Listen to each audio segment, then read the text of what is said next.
पल, हर घड़ी, हर क्षण, हर श्वास में मुझे शिव नजर आता है। भोजन बना रही हूँ, श्री शिवाय नमस्तुभ्यम। खाना खा रही हूँ, श्री शिवाय नमस्तुभ्यम। मोबाइल पर भी आजकल हेलो हाय बंद कर दिया, कोई फोन उठाता है श्री शिवाय नमस्तुभ्यम कहते हैं। कहीं जा रहे हैं, श्री शिवाय नमस्तुभ्यम, ओम नमः शिवाय, पंचाक्षर मंत्र, जय राम जी की, जय श्री कृष्णा। ये हमारा तत्व हमारे भीतर जागृत हो गया। श्वास श्वास में, यहाँ दम दम में होती है पूजा, और सर झुकाने की फुर्सत नहीं है। कहाँ फुर्सत सिर झुकाने की, कहां फुर्सत।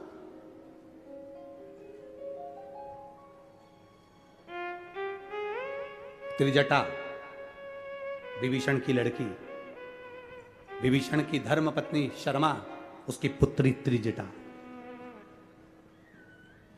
शंकर की उपासक त्रिजटा। अपने पिता से पूछा था त्रिजटा ने, विभीषण से पूछा था त्रिजटा ने, पिताजी भगवान की अविरल भक्ति कैसे मिल सकती है। त्रिजटा से कह दिया था विभीषण ने, शंकर की आराधना करा कर, शिव की स्तुति करा कर, शंकर के मंदिर जाया कर, शिव को एक लोटा जल चढ़ाया कर। त्रिजटा ने भगवान शंकर की आराधना करना प्रारंभ करी। एक दिन त्रिजटा भगवान शिव की भक्ति में डूबी हुई थी और देवाधिदेव महादेव अलमस्त होकर त्रिजटा के सामने प्रसन्न होकर आ गए।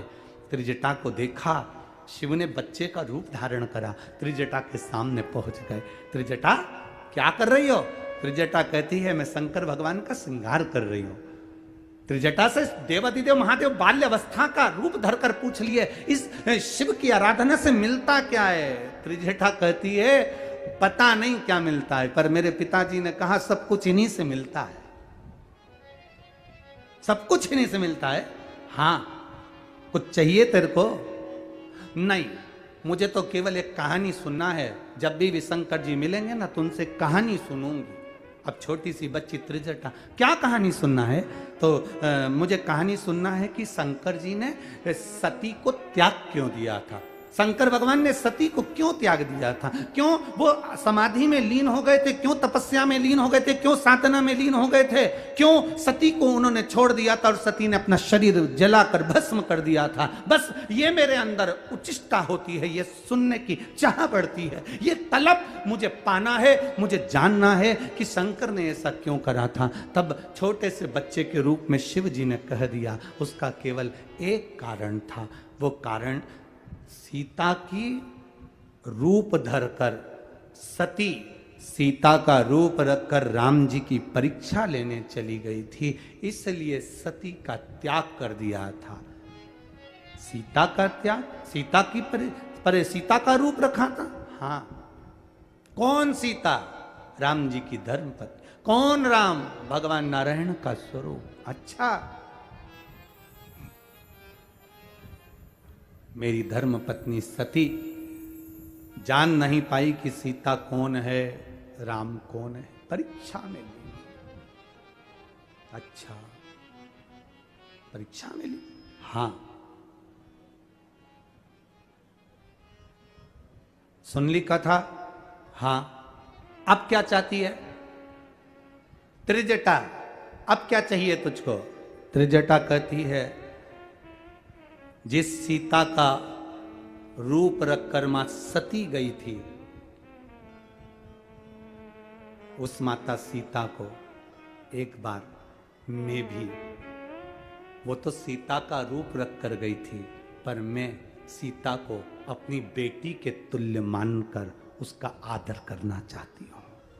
शिव जी ने कह दिया तेरी ये मनोकामना पूर्ण हो। सीता जी को रावण लेकर आया, अशोक वाटिका में रखा। सब राक्षस थे, त्रिजटा भी राक्षसी थी। जब सबसे बड़ा कार्यभार त्रिजटा को दिया गया था कि सीता को समझाओ, और त्रिजटा को जानकी जी हमेशा मां कहती थी, मां। त्रिजटा को जानकी जी हमेशा मां कहती थी। त्रिजटा की भाग्य की सराहना क्या करी जाए, जो त्रिजटा को शंकर भगवान बाल्य अवस्था में बालक का रूप रखकर दर्शन दिए थे, वो त्रिजटा एक दिन पहले सीता जी से कहती है मुझे सपना आया था और सपना में मैंने देखा कि एक बानर आया, उसने पूरी लंका में आग लगा दी और उसने तुमको कुछ गिफ्ट दिया। ये त्रिजटा कह रही है मेरे सपने में एक बानर दिखा था। ये आप लोग कथा में सुने होंगे, मुझे बानर दिखा था। आखिर त्रिजटा को ऐसा सपना कैसे आ सकता है? उसका कारण केवल एक है, सपने में बानर नहीं। बानर कौन था? हनुमान। हनुमान कौन था? शंकर। शंकर का एक स्वरूप।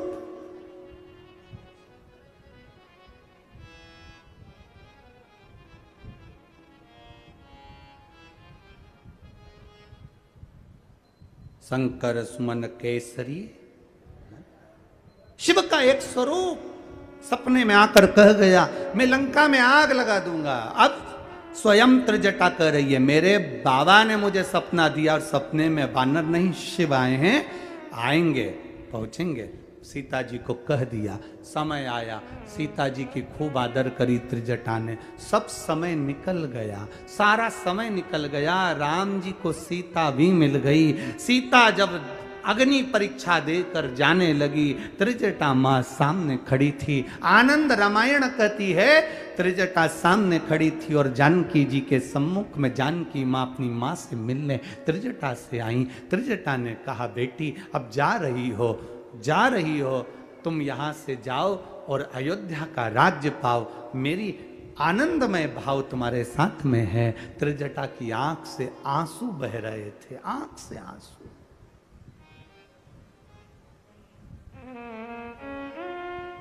सीता जी जाते जाते, मां जानकी जाते जाते राम जी से कहती हैं प्रभु अपन जा रहे हैं। पूरी लंका में केवल एक त्रिजटा ऐसी थी जिसने मेरी सेवा करी थी। आप अगर त्रिजटा से कुछ कहें तो अच्छा है। राघव जी ने त्रिजटा जी के हाथ जोड़कर कहा मां आप राक्षसी रही हो, राक्षस कुल में आपका जन्म हुआ है, आप यहां पर बड़ी हुई पड़ी, सब कुछ हुआ, पर आपने जानकी का साथ दिया मां। पर आपकी शिव भक्ति साधारण नहीं है मां। जिस दिन मेरा भोलेनाथ चाहेगा ना आपको, राक्षसी होकर भी आपको जनमानस में पूज्य बना देगा। कोई कितना भी नीच कर्म में पड़ा हुआ है, कोई बहुत खड्डे में डूबा हुआ है, कर्जे में डूबा हुआ है, बड़ी तकलीफों में पड़ा हुआ है, अगर वो शिव की आराधना करता है, गलत से गलत है, शंकर की आराधना में डूबा है, शंकर उनको उठाकर हाथ पकड़कर पूज्य बना देते हैं। वो देवादिदेव महादेव है, वो शिव है। ओ घड़ी त्रिकालदर्शी कैलाशी अविनाशी वो शंकर है। त्रिजटा ने उस दिन से नियम ले लिया, बस मैं शिव की आराधना करूंगी। नहीं मालूम त्रिजटा को कि श्रावण का महीना आ गया, नहीं ज्ञात था त्रिजटा को कि आज श्रावण के महीने में शिव की आराधना का 2 पात्र के जल की महत्वता थी। आज त्रिजटा ने अपने हाथ में जल लेकर शंकर भगवान की आराधना करना प्रारंभ करी। भूलवश श्रावण के महीने में त्रिजटा के हाथ से 2 कलश जल शंकर भगवान को चढ़ गए। शिव जी प्रसन्न होकर सामने प्रकट हो गए। तूने कावड़ चढ़ाई है मुझ पर। श्रावण का महीने की कावड़ की महत्वता का वर्णन शिव कर रहे हैं। ए त्रिजटा भूलवश तेरे से 2 पात्र से जल मेरे ऊपर चढ़ गया। त्रिजटा तुझे कुछ चाहिए? त्रिजटा कहती है मृत्यु तो आना है, प्राण तो छूटना है, बस इतनी कृपा कर दो कि आपके चरणों का धाम मिल जाए। शंकर जी ने कहा चिंता मत कर, जिस काशी में मैं रहता हूँ उस काशी में त्रिजटा तू भी रहेगी, मैं तुझे वहाँ विराजमान करूँगा। जिस काशी विश्वनाथ के मंदिर में विश्वनाथ रहते हैं उससे थोड़ी दूरी पर साक्षी विनायक मेरा पुत्र गणेश रहते हैं। उस गणेश के नजदीक में त्रिजटा तू बैठेगी। जैसे गणेश की पूजन होती है वैसे ही त्रिजटा तूने मुझे कावड़ चढ़ाई है, तेरी पूजा भी उस गणेश के मंदिर में बैठकर होगी। तेरी पूजा पूरे भारत की भूमि पर केवल एक विश्वनाथ काशी एक ऐसी जगह जहां पर त्रिजटा का भी एक मंदिर है, जहां त्रिजटा साक्षी विनायक के मंदिर में विराजमान है। और मार्गशीर्ष कृष्ण पक्ष की प्रतिपदा पर आज भी पूरे विश्व की माताएं वहां जाकर त्रिजटा का पूजन करती हैं, क्योंकि त्रिजटा हमेशा एक बात कहती रही थी माता सीता से, जानकी ए बेटी चिंता मत करना, जब तक मैं हूं तेरे हाथ का चूड़ा अमर रहेगा, मैं जब तक हूं तेरा सौभाग्य अमर रहेगा, मैं जब तक हूं तेरा पति नहीं जा सकता। युद्ध के मैदान में लंकाधिपति रावण के 10 सिर हो, लंकाधिपति रावण के पास कितनी भी सेना हो, पर मैं बैठी हूं जब तक अशोक वाटिका में, शंकर की उपासक मैं हूं, मैं बैठी हूं तब तक तेरे मांग के सिंदूर को पूछने नहीं दूंगी। जानकी जी को वर देती रही हैं। आज भी त्रिजटा वहां काशी में, आप कभी अगर काशी जाएं तो काशी विश्वनाथ मंदिर के नज़दीक में ही आप पूछेंगे कि साक्षी विनायक का मंदिर कौन सा है। साक्षी विनायक के मंदिर में जाकर पंडित जी से कहना हमें त्रिजटा माता के मंदिर में दर्शन करा दो, वो आपको दर्शन करा देगा, क्योंकि वो सौभाग्य की देवी के रूप में पूजा गई, शिव की आराधना में लगी थी ना। ये दुनिया के लोग हंसते हैं, कावड़ चढ़ाने से क्या होता है, दुनिया के लोग हंसते हैं, एक लोटा जल चढ़ाने से क्या होता है। ये दुनिया के लोग पैदल चल चल के 100 किलोमीटर, 150 किलोमीटर, 250 किलोमीटर, 500 किलोमीटर जा रहे हैं। दुनिया के लोग अपना घर छोड़कर सावन के महीने में कावड़ चढ़ाने जा रहे हैं। अरे तुम्हें गौरव महसूस होना चाहिए, तुम्हें गौरव महसूस होना चाहिए। जिस त्रिजटा राक्षसी ने भी 2 लोटा जल चढ़ाकर काशी का निवास पाया और शंकर भगवान की प्रियता बनकर, भगवान शिव की आनंदित बनकर जगत में पूजा गई, वो त्रिजटा राक्षसी होकर उसकी लोग पूजन कर दिए। ये वो कावड़ का जल है जो संसार के लोगों को दलदल में से उठाकर परमात्मा की भक्ति प्रदान कर देता है।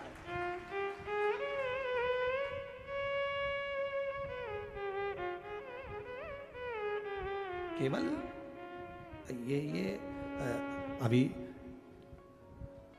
16 अगस्त को सीहोर की जो अमावस्या और अधिक मास की अमावस्या और ये सावन के मिलन की जो कावड़ है 16 अगस्त को सुबह 9 बजे सीहोर में, कोई हमने केवल एक दिखावे के लिए नहीं रखी है। ये बाबा का जो कावड़ सीवन नदी से सुबह 9 बजे भरा कर 11 किलोमीटर चलना है, सहजता नहीं है।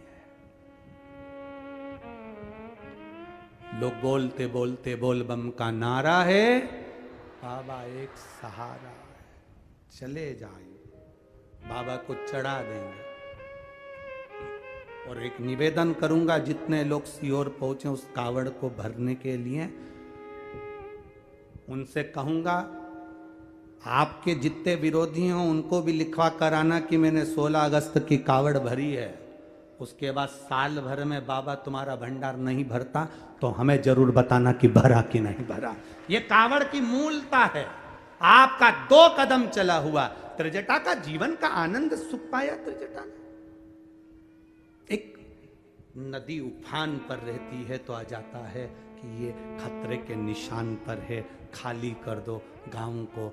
बस इस मन को अहंकार से, वासना से, तृष्णा से, लोभ से, आसक्तियों से खाली कर दो, इसमें शिव को विराजमान करो।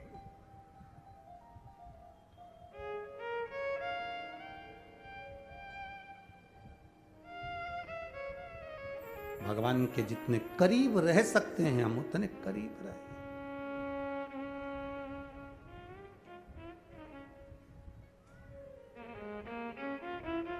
एक मेरे मन में ऐसी आवे, डमरू में बन जाऊं।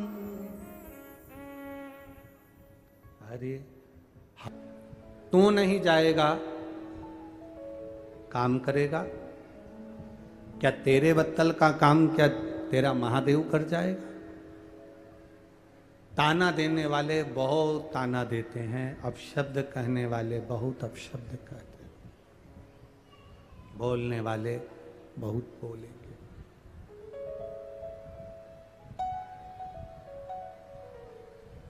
कभी जब पढ़ने का समय हो, बच्चों से निवेदन है कि विद्या अध्ययन दिल से करो। नौकरी की तैयारी कर रहे हो तो दिल से तैयारी करो। कोई भी काम हम करें तो दिल से करें। जितने कर्म करना है हमको दिल से करें। और फिर निवेदन करेंगे कि भगवान का भजन भी करो तो दिल से करो। उसमें भी कोई मक्कारी नहीं होना चाहिए, दिखावा नहीं होना चाहिए। जब आप पढ़ाई करना दिल से करना, कंपटीशन एग्जाम की तैयारी करना दिल से करना, मेहनत करना दिल से करना, तो भजन भी करना तो दिल से करना, कथा भी सुनना तो दिल से।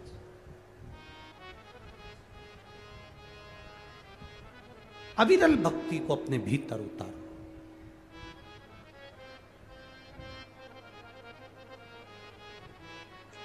कोई कह रहा था, हमें पुष्कर की कथा का स्मरण आया। पुष्कर जी में एक भाई कह रहे थे, गुरु जी में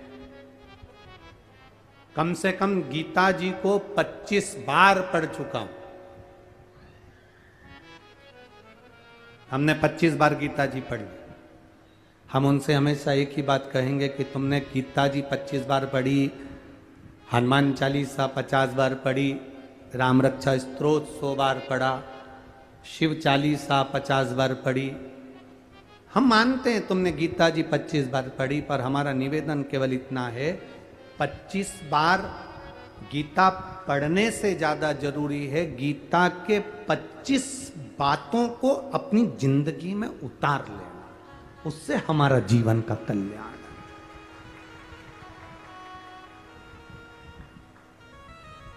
हम पढ़े, कई लोग यहां पर बैठे होंगे जो बोलते होंगे आप लोगों को, हमने तो सीवर वाला गुरु जी की कम से कम 10 कथा सुनी है। रायपुर गई थी, भाटापारा गई थी, कोकड़ी गई थी, यहाँ गई थी, वहाँ गई थी, तिलदा भी आ गई, हमने तो 5 बार सुनी। हमारा निवेदन है तुमने सुनी तो, मना नहीं है, पर सुनकर अपने अंदर उतारी कितनी वो मूल। श्रवण करने के बाद हमने अपने जीवन में कितना उतारा, श्रवण करने के बाद हमने अपनी जिंदगी में कितना इसको धारण करा। अगर आप आस्था चैनल पर कथा सुन रहे हो, फेसबुक यूट्यूब पर कथा सुन रहे हो, पंडाल में बैठकर कथा सुन रहे हो, तो हमारी जिंदगी में इस कथा को उतार कितना रहे। एक पत्र आया है, देखिए।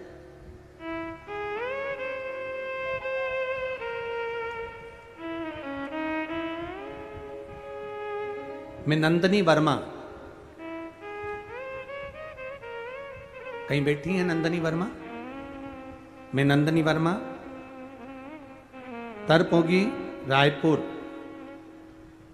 ग्राम तरपोगी। तरपोगी है कि और कुछ है, देख लेना हो। तरपोगी, रायपुर, छत्तीसगढ़ से हूं। कहीं बैठी हो तो हाथ हिला सकती हैं, अगर कहीं बैठी हो तो हाथ हिला सकती हैं। नंदनी वर्मा।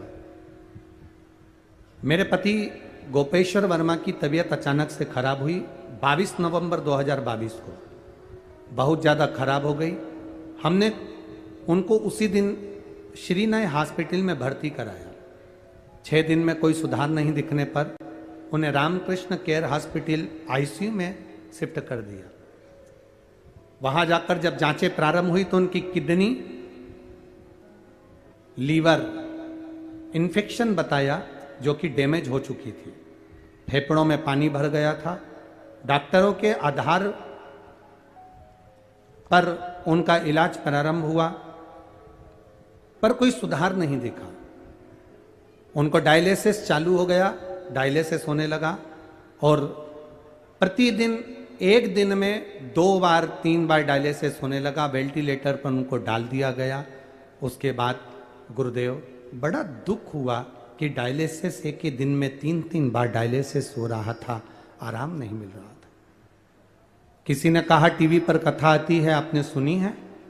हमने कथा तो नहीं सुनी थी, पर यह जरूर सुना था कि कोई सीहोर वाला महाराज कथा करता है और उसमें शंकर भगवान को लोटा भर के जल चढ़ाने का बोलता है। तो हमने उसी समय पर बस शिव जी पे जल चढ़ाना प्रारंभ कर दिया और वो जल ले जाकर उनके शरीर पर लगाना प्रारंभ कर दिया। गुरुदेव, हॉस्पिटल में कुछ भी चीज अंदर ले जाना नहीं देते, पर हम धीरे से अपना कपड़ा गीला कर कर जाते थे और वो कपड़ा ही उनको पोंछ देते थे। हम क्या बाबा का वर्णन करें गुरुदेव। शिव जी का आपने कहा था जब बहुत ज्यादा बीमारी या रोग रहता है तो पार्थिव शिवलिंग का निर्माण कर कर उसका पूजन कर लेना चाहिए। रात्रि को 9:15 वाला आपका जो पूजन का विधान आप बताते हैं वो हमने करना प्रारंभ करा। देखिए पार्थिव शिवलिंग का महत्व क्या होता है, क्या वर्णन होता है, ये कथा तो 7 तारीख को पूरी हो जाएगी। 10 तारीख को माँ पीताम्बरा के धाम में दतिया में, जहां पर धुमेश्वरी माता बैठी हुई है, ऐसी पीताम्बरा पीठ के नजदीक में दतिया में जो शिव महापुराण की कथा 5 दिन की होगी, 10 तारीख से 14 अगस्त तक, 10 अगस्त से 14 अगस्त, उसमें हमें पार्थिव शिवलिंग के एक एक महत्व को जानना है। शिवलिंग की धार कैसी होना चाहिए, पार्थिव शिवलिंग बनाते हैं तो उस पर सांप बनाना चाहिए कि नहीं बनाना चाहिए, पार्थिव शिवलिंग का निर्माण करें तो नंदी बनाए कि ना बनाए, पार्थिव शिवलिंग का निर्माण करें तो गणेश जी बनाए कि ना बनाए, पार्थिव शिवलिंग का निर्माण करें तो हमें बेलपत्र कैसी रखना चाहिए, पार्थिव शिवलिंग का निर्माण करने के बाद बेलपत्र को चावल के दाने कैसे लगाना चाहिए, ये सब हम 10 तारीख से 14 तारीख वाली कथा में सुनेंगे। तो इन्होंने जो वर्णन करा पार्थिव शिवलिंग का, उस पर चढ़ाना, 9:15 वाली पूजन करना, बाबा शिव जी पे चढ़ा हुआ जल ले जाकर हम उनको होठ पर गीला कपड़ा से पोंछ देते थे, क्योंकि थोड़ी देर ही तो वेंटिलेटर वालों को मिलने देते थे। बाबा शिव का हम क्या गुणगान करें, एक बेलपत्री ले जाकर हमने उनके पलंग पर रख दी और बाबा की कृपा ऐसी हुई, उनको आराम लगना प्रारंभ हुआ और उनकी लीवर किडनी ठीक होने लगी, डायलिसिस बंद हो गया और हमारे पति मौत के मुंह से बाहर आ गए। मैं सारी जांचें लगाकर भेज रही हूं गुरुदेव, पूरे जांचें उन्होंने इसमें लगाई हैं। आप एक एक जांच का पूरी जांचें, किडनी लीवर की जितनी भी जांच होती है सब लगाकर भेजा सब। उन्होंने एक बात बड़ी अच्छी लिखी,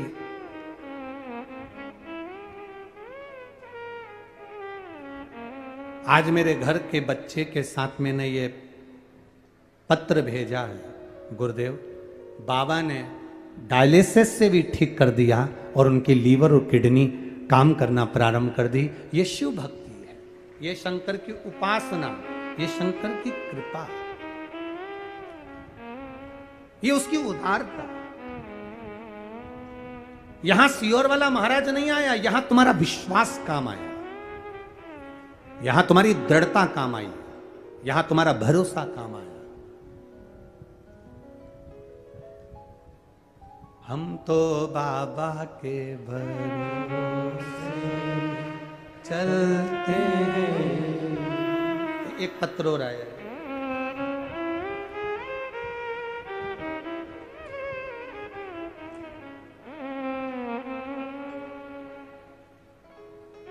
मैं बिमला डनसेना, पति पुष्पेंद्र डनसेना, कहीं बैठे हैं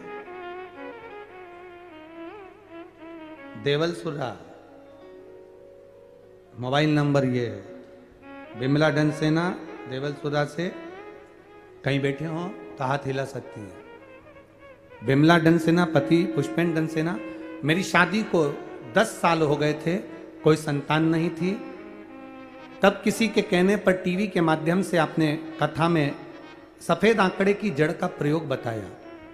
एक बार मैंने पहले करा तो मैं खुद सफेद आंकड़े की जड़ लेकर बांध ली, पर उससे फायदा नहीं मिला। फिर आपकी दूसरी बार कथा सुनी जब आपने कहा था पति पत्नी दोनों जाएं, जड़ लेकर आए, शिवजी के मंदिर में जाकर 21 बार बाबा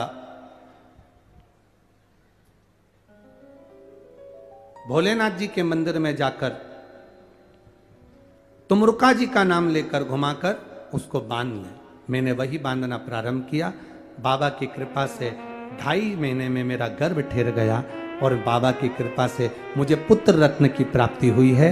मैं बाबा को यहाँ पर प्रणाम करने के लिए आई हूँ, बाबा को दोक लगाने। ये पत्र में फोटो भी उन्होंने लगाया। शिव भक्ति है, उदारता, शंकर की करुणा, कृपा। तेरी कृपा बिना न हिले एक भी अणु, लेते श्वास तेरी कृपा से तनु तनु। हे गंगाधार मुक्ति द्वार ओमकार तू भोले ओमकार तू, आयो शरण तिहारी शंभुकार तार।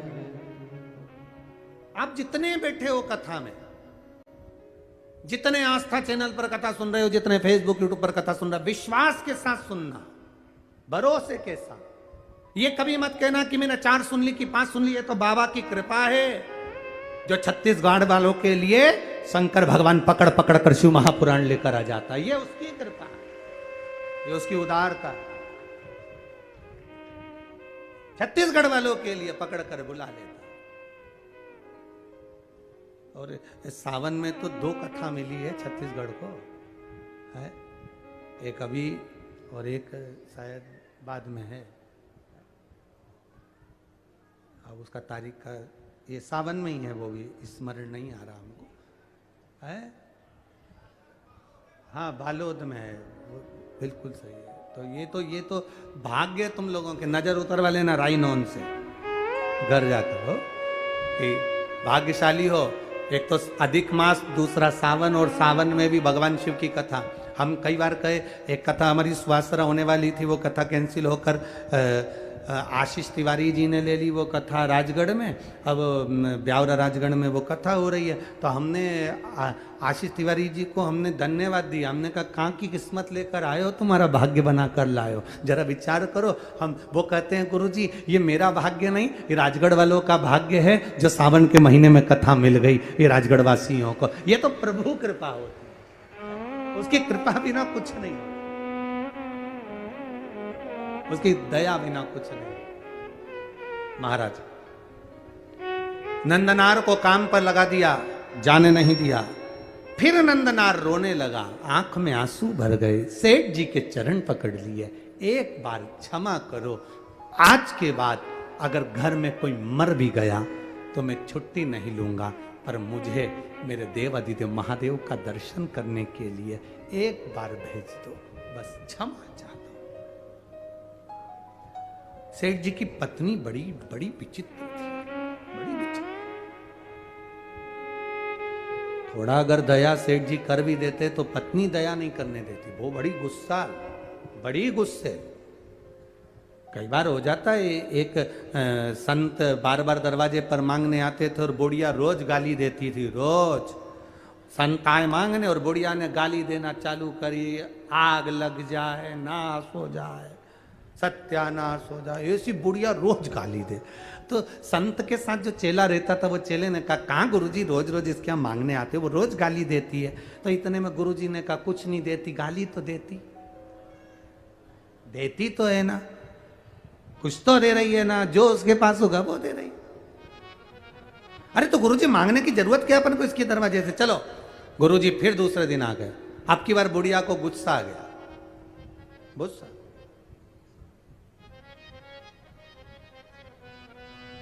फिर गाली दी और जम जम के दी, पूरा मोहल्ला सुन लिया। इतने में गुरुजी ने अपने चेले से पूछा, ये बता कि बुढ़िया रोज गाली क्यों देती है। तो क्या गुरुजी इसकी 4 बहुएं हैं और चारों बहू के घर में औलाद नहीं है। अच्छा, चारों बहू के घर में औलाद नहीं, इसने पोते का मुंह ही नहीं देखा, इसलिए इसको गुस्सा ही आता रहता, जब देखो जब सबको गाली देती है। बहुओं को दे, बेटा उनको दे, किसी को नहीं छोड़े। ये तुम्हें भी दे दी, अब सोचो इससे बढ़कर क्या, भगवान को भी देती रहती है, अगरबत्ती नहीं लगाए, दिया नहीं लगाए, गाली दे। गुरुजी ने कहा कोई बात नहीं, चलो फिर मांगने पहुंच गए। अब की बार बुढ़िया को गुस्सा आ गया। गुस्सा आते थे, बुढ़िया लगा रही थी पोछा, हाथ में था पोता, और बुढ़िया से कहा मां भिक्षाम दे। बुढ़िया ने कर लिया, जो दिया पोता धर के, तो महाराज के मुंह पे पड़ा। अब जो ये पोछे का पोता जो महाराज के मुंह पे पड़ा, महाराज जी ने उसको उठा लिया, महाराज जी ने कहा, माँ तूने मुझे पोता दिया, भगवान तुझे पोता दे दे। तूने मुझे दिया, भगवान तुझे दे दे। गुरुजी, चेले ने पूछा, गुरुदेव आपने इसे पोता होने का आशीर्वाद क्यों दिया? गुरुजी बोले, इसने आज तक कुछ भी नहीं दिया था, आज पहली बार जिंदगी में एक फटे हुए कपड़े का दान तो किया। उस दान का फल ये होता है कि घर में वंश बढ़ जाता है, इसलिए मैंने पोता दिया। दान की मूलता क्या है? दान की मूलता क्या? आप कुछ तो दे रहे हो, भगवत भजन। अब यहां पति अगर दया कर भी दे तो पत्नी ने दया नहीं करी। पत्नी बोली, एक बात सुन ले, ए नंदनार, मेरी मुख से एक बात सुनकर जा। अगर तुझे शंकर जी के मंदिर जाना है, शिव जी की भक्ति करना है, शंकर का दर्शन करना है, तो जो हमारी 40 एकड़ जमीन है, इस 40 एकड़ जमीन को अभी रात में ही सुबह 4 बजे तक पूरी हाँक दे। 40 एकड़ जमीन को पूरी हाँक दे। अब सेठ जी बदुआ मजदूर रखे थे तो बेल को काम नहीं करने देते थे। मजदूर हल लेकर हाँकता था, बेल नहीं चलते थे। तो सेठ जी ने कहा कि जाओ 40 एकड़ जमीन को हाँक लो, 40 एकड़ जमीन को पूरा हाँको, इसके बाद सवेरे 4 बजे के बाद जाना। मजदूर अपने कुटिया में झोपड़े में गया। झोपड़े में जाकर विचार करने लगा, बाबा क्या करूं? मजदूर को नहीं मालूम था कि शंकर से मिलने की तड़प क्या होती है। वो तो बस केवल तड़प रहा था, नंदनार केवल तड़प रहा था शिव से मिलने के लिए। आज रात्रि को नंदनार ने भगवान से मिलने के लिए 2 पात्र में जल भरकर रख लिए। रात्रि को, रात्रि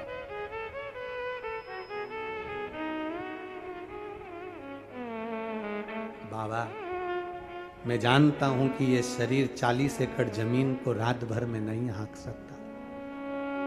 क्या करूं मैं? क्या करूं? जल का पात्र भरा हुआ रखा था नंदनार के यहां। सेठानी को मालूम पड़ा कि नौकर के कमरे में जल का पात्र भरा हुआ रखा, और सुबह वो जल का पात्र लेकर जाएगा। पात्र को सेठानी ने ढोल दिया। सेठानी ने पात्र को ढोला। नंदनार को नहीं मालूम कि जिस पात्र में मैंने जल भर कर रखा था देवादिदेव महादेव को चढ़ाने के लिए, वो सेठानी ने ढोल दिया। नहीं मालूम। नंदनार एक बेलपत्र के वृक्ष के नीचे से बेलपत्र लेने के लिए गया। शाम का समय, रात्रि का समय, कहीं टूटा हुआ बेलपत्र भूमि पर भी पड़ा हुआ मिल गया। रात्रि को तो मैं बेलपत्र नहीं तोड़ सकता, पर पड़ा हुआ बेलपत्र भी अगर मुझे मिल गया, मैं बाबा को चढ़ाऊंगा। खेत की चिंता नहीं, 40 एकड़ खेत अगर ये हाँकेगा तो जा पाएगा। उसको मालूम है 40 एकड़ खेत में अकेला हाँक नहीं सकता, क्योंकि बेल नहीं है। बेल की जगह मुझे हल में जुतना पड़ता है, तब तो हाँकेगा। अब कौन, तो उसको मालूम है जा नहीं सकता, पर बेलपत्र तो लाके रख सकता हूं। मेरा विश्वास कहता है मेरा बाबा यहीं आकर बेलपत्र ले जाएगा। नंदनार बस अंदर भवन में गया। पात्र ढुले पड़े थे। नंदनार जल लेने के लिए फिर गया। रात्रि नंदनार जब जल लेने के लिए गया, सरोवर के द्वार पर सेठानी ने कुआं बावड़ी के दरवाजे पर द्वारपाल बिठा दिए कि इस बधुआ मजदूर को 1 लोटा पानी नहीं मिलना चाहिए। नंदनार वापिस कमरे में आ गया। रात्रि भर नंदनार रोता रहा, रात भर रोया। सुबेरे सुबेरे 3:30 बजे 4 बजे रात को पूरे गांव में तहलका मच गया, हल्ला मच गया। लोग नंदनार का जय जय घोष करने लगे। गजब का नंदनार है रे, 40 एकड़ जमीन को नंदनार ने आधी रात को ही हाँक दिया। आधी रात को नंदनार ने 40 एकड़ जमीन को हाँक दिया। नंदनार तो हाथ में 2 पात्र 2 कलश लेकर 2 लोटे लेकर नंदनार रात भर एक खंबे से टिके हुए रोते हुए पड़े हुए थे। 40 एकड़ जमीन नंदनार ने हाँक दी। नगर में सूचना गई, सेठानी को सूचना गई, सेठ को सूचना गई। दोनों बाहर निकल कर आए। 40 एकड़ जमीन हकी हुई थी, उसमें बीज बोया हुआ था। सारे नगर के लोग आकर नंदनार को गले लगा कर कहते हैं, नंदनार तूने ये 40 एकड़ जमीन को एक रात में कैसे हाँक दिया? नंदनार की आंख में जल भरा था, देखा तो दोनों लोटे जल से भरे थे। नंदनार ने कहा, ये मैंने नहीं हाँकी, ये लोटा जिसने भरा है उसी ने ये जमीन हाँकी है, वो शिव ही है, शिव ओघड़ी।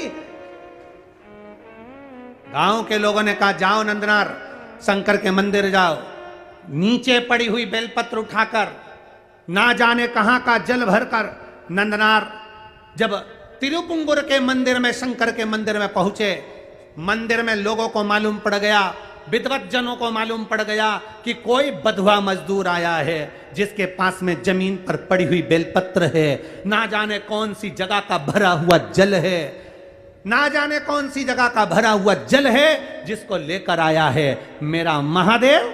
दुनिया के लोग कहते हैं, जिस नदी का जल भर रहे हो वो पवित्र है कि नहीं? याद रखना, दिल में पवित्रता का भाव होगा तो जिस नदी का जल भरोगे वो गंगा जल हो जाएगा। तुम्हारा भाव शुद्ध होना चाहिए, तुम्हारा मन शुद्ध होना चाहिए। जिसकी निगाह में गंदगी भरी होती है, जिसकी दृष्टि में गंदगी भरी होती है, उसको चारों तरफ गंदा नजर आता है, और जिसके दिल में गंगा और पवित्रता भरी होती है उसे साधारण सा खड्डे का जल भी गंगा जल बन जाता है, उसके लिए जल बनता है। महाराज वो जल विद्वत जनों को लगा ना जाने कहां का जल भर कर लाया है, जमीन पर से उठाई हुई बेलपत्र लेकर आया है। उन्होंने शंकर भगवान के मंदिर के सामने जाकर सारे विद्वत जन, सारे दर्शनार्थी सामने खड़े कर दिए कि वो आने वाले बधुआ मजदूर को शंकर का दर्शन नहीं होना चाहिए। सामने था नंदी, सामने शिवालय, दरवाजे पर लोगों को खड़ा कर दिया। नंदनार ने मंदिर में पहुंचते से ही बाबा का दर्शन नहीं कर पाए। दर्शन नहीं करा तो नंदी से कहा, बाबा जी, नंदी से नंदनार कह रहे हैं, बाबा जी मुझे भोले बाबा का दर्शन नहीं हुआ, बाबा जी दर्शन करना है। इतने में तो नंदी ने कृपा कर दी। तिरुपुंगुर के मंदिर में कुंटलों बड़ा नंदी पत्थर का, पाषाण का, आप अंदाजा लगाएंगे तिरुपुंगुर के मंदिर का अगर कभी जाके दर्शन करेंगे तो ये जो संगीत वाले बैठे हैं इनका मंच आधा कर दो, इतना बड़ा नंदी, और ऊंचाई लगभग आप अंदाजा लगाएंगे कि ये कैमरे वेमरे वाले जितने खड़े हैं टेबल पे इनको भी 1.5 और बड़ा कर दो, इतना बड़ा नंदी तिरुपुंगुर के मंदिर में है। जब नंदनार ने कहा, मुझे भोले का दर्शन नहीं हुआ, बेलपत्र कावड़ का जल लाया हूं, नंदी ने कहा, चिंता मत करो, मैं सरक जाता हूं, मेरी जगह पर तुम खड़े हो जाओ, और नंदी हट गया। भारत की भूमि का वो मंदिर तिरुपुंगुर का, तमिलनाडु का वो मंदिर जहां आज भी शंकर भगवान के शिवलिंग के सामने से नंदी, नंदनार के लिए पत्थर का मंदिर खसक गया था, और शंकर जी मंदिर से बाहर आकर कांवड़ के जल को अपने ऊपर चढ़वा रहे थे। वो तिरुपुंगुर का मंदिर था, वो शिव का मंदिर। सहजता कहां है? शिव तत्व की प्राप्ति है शंकर की अविरल भक्ति, शंकर की अविरल भक्ति। आप दिल से उसको रिझाएंगे वो दिल से मिलेगा, आप दिल से उसको मनाएंगे वो दिल से मिलेगा। आपकी दृष्टि के अनुकूल सृष्टि की रचना है। आपके मन में पाप भरा है, कपट भरा है, छल भरा है, बेईमानी भरी, प्रपंच भरा, और त्रिपुंड लगाकर और खूब जोरदार कपड़े मपड़े पहनकर रुद्राक्ष की माला धारण कर कर भगवान को रिझाने का प्रयास करोगे 24 घंटे बैठकर अभिषेक पूजन करोगे, मेरा महादेव प्रसन्न नहीं होगा। मेरे महादेव को प्रसन्न करने का एक तरीका है कि उसको दिल से रिझाओ। निर्मल मन सो मोहि पावा, मोहि छल छिद्र कपट न भावा। भगवान को दिखावा प्रिय नहीं, भगवान को तुम्हारा भाव प्रिय है।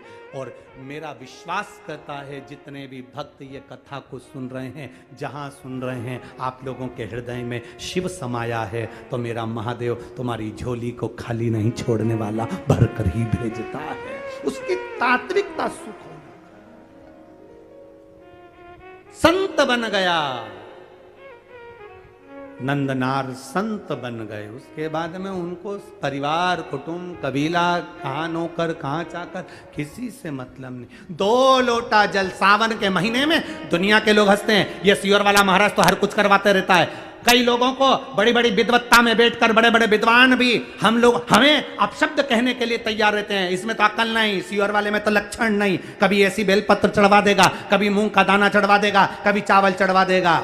आप दिल से उसको रिझाने का प्रयास करिएगा। दिल से 1 लोटा जल नहीं, सावन के महीने में 2 लोटा जल। अगर नंदनार की कथा सुने हो, त्रिजटा की कथा सुने हो, अभी तो आगे चरित्र, जरा कांवर के चरित्र सुनिए तो। राम जी, माता जानकी जी कांवड़ चढ़ाने जा रही हैं। मां जानकी स्वयं कांवड़ चढ़ाने गई, क्या जरूरत पड़ गई थी माता?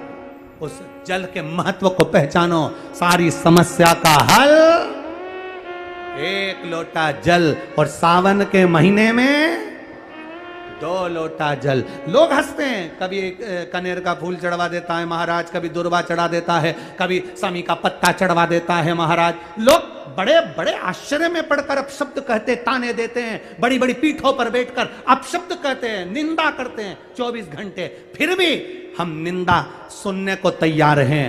बस आपसे इतना सा निवेदन है कि मेरे महादेव की भक्ति मत छोड़ना, तो वो तुम्हें नहीं छोड़ने वाला। उसका स्मरण मत छोड़ना, वो तुम्हें नहीं छोड़ने वाला। जपते रहो पंचाक्षर मंत्र नमः शिवाय, जपते रहो षडाक्षर मंत्र ओम नमः शिवाय, जपते रहो श्री शिवाय नमस्तुभ्यम, जपते रहो राम नाम के प्रति।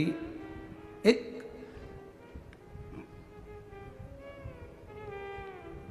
नौकर कहता है कि मेरा सेठ जी है, जब मेरे घर में शादी आएगी, विवाह आएगा या मेरे यहाँ कोई फंक्शन आएगा, तो मेरा सेठ मुझे पैसे दे देगा और मेरे घर के बच्चों का विवाह निपट जाएगा।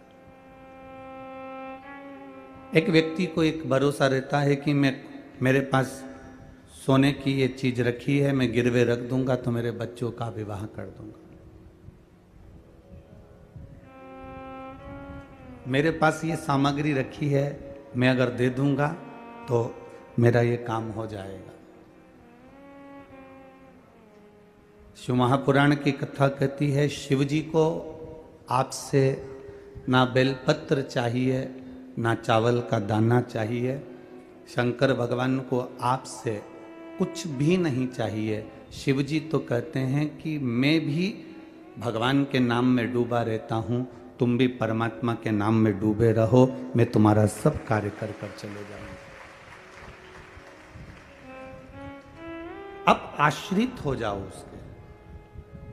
आप भगवान के भरोसे पर जीना प्रारंभ तो करो। हम दुनिया के भरोसे पर जीते हैं, पर परमात्मा के भरोसे पर नहीं जी पाते। हम उसके आश्रित नहीं हो पाते। कभी कभी हमारा पुण्य भी हो सकता है मरते समय तक पाप में बदल जाए। एक बार भगवान कृष्ण से रुक्मणी जी ने प्रश्न किया। भगवान कृष्ण से रुक्मणी जी ने पूछा, प्रभु आप एक बात बताइए, भीष्म पितामह आपका इतना भजन करते हैं, गुरु द्रोणाचार्य इतना भगवान की भक्ति करते हैं, इन दोनों ने कितना पुण्य कमाया है? राजा कर्ण कितना दान करता है, उसने कितना पुण्य कमाया है?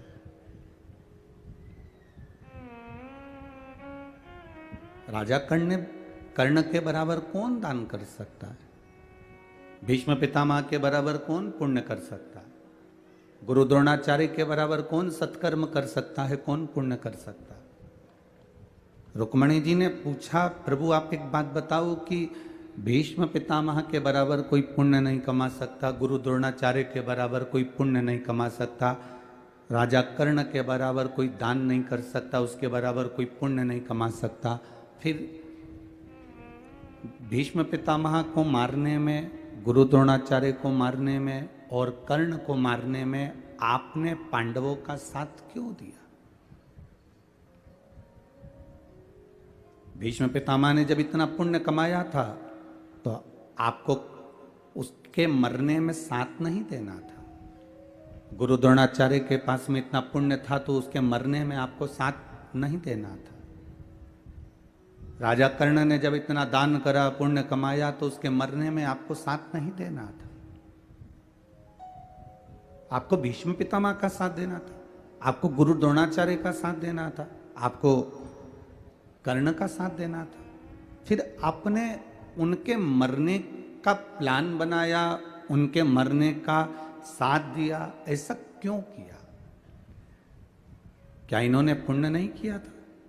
भगवान कहते हैं, रुक्मणी, भीष्म पितामह ने बहुत पुण्य करा था, गुरु द्रोणाचार्य ने बहुत पुण्य करा था, पर मरने से पहले उन्हें एक गलती कर दी। सभा में द्रौपदी का चीर खिंचा रहा था और भीष्म पितामह और गुरु द्रोणाचार्य उस सभा में बैठे थे और न्याय नहीं कर पाए, सत्य वचन नहीं कर पाए और बुरे लोगों का साथ दिया, इसलिए उनके मरने में मुझे साथ देना पड़ा।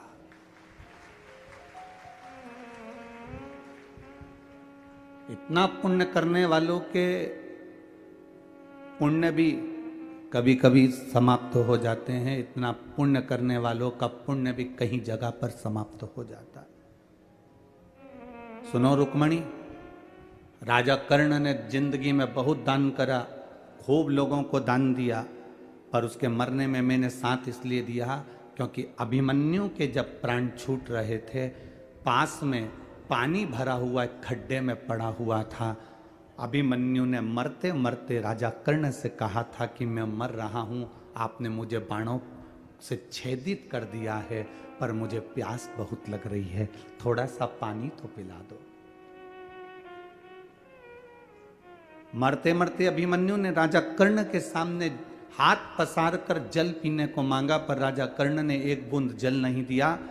इसलिए भगवान कृष्ण कहते हैं कि खड्डे में भरे हुए पानी को अभिमन्यु को राजा कर्ण नहीं पिला पाया था, इसलिए उसी खड्डे में भरे हुए पानी में उसका रथ फंसा और उसके मरने में साथ मुझे देना पड़ा, क्योंकि उसने जिंदगी में पुण्य करा हो, पर कोई मर रहा है और प्यासा मर रहा है, उसको पानी तो पिला देना था, भले वो अपने कर्म से मरता रहता।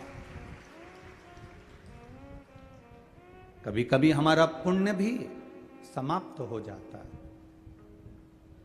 हमारे कर्म करे हुए, हमने अच्छा कर्म करा है, हम कथा सुन रहे हैं, हमने लोगों को भोजन कराया, भंडारा करा, कोई अच्छा काम किया, सत्कर्म करा, भक्ति करी, भजन किया, कीर्तन किया, मंत्र जाप किया, स्मरण किया, पर हमारा करा हुआ पुण्य भी कभी कभी समाप्त हो जाता। हम कई बार जहाँ कथा करने जाते हैं, वहाँ पर जो यजमान परिवार होते हैं, कथा करवाते हैं, तो हम उनको कहते भी हैं, बड़े भाव से कथा का रस तत्व ग्रहण करना, और जितने भी भक्त आए ये समझना कि भक्त नहीं है, स्वयं मेरे शंकर भगवान के गण कथा सुनने के लिए पहुंचे हैं। इनका आदर करिए, इनका सम्मान करिए, आदर करिए।